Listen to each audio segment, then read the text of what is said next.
Okay, so you want to sleep. How does that actually happen? For a lot of people, it's a lot more difficult than you'd expect.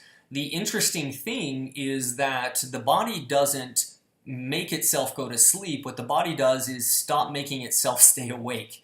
And there's a distinct difference there. So it's really not about how do you get yourself to go to sleep. It's really more a matter or a focus of how do you get yourself to stop being awake.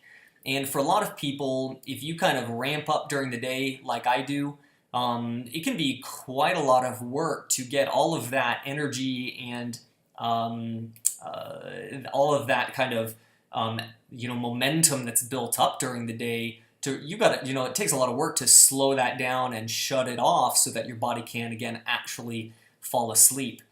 One of the big things that does this is called the adenosine push.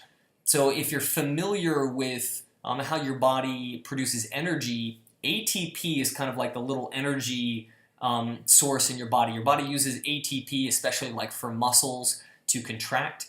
And when your body uses ATP, that's adenosine triphosphate, it produces adenosine.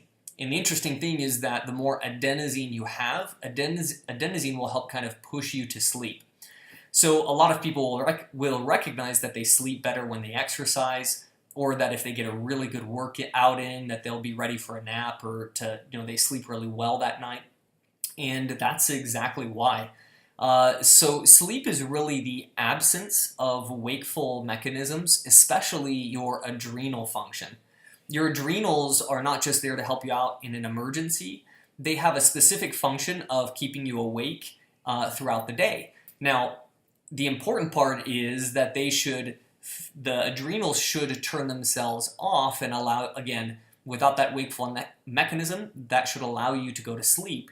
But if your adrenals ramp up and they stay on due to lifestyle stressors, etc., then you're gonna again have a really hard time, falling asleep. So again, the reality is that it's not sleeping that is the goal. It's not being awake that is actually the goal. And so that's how sleep happens. The focus should be on how do I eliminate and tone down all the things that are keeping me awake, and then sleep will happen naturally for you.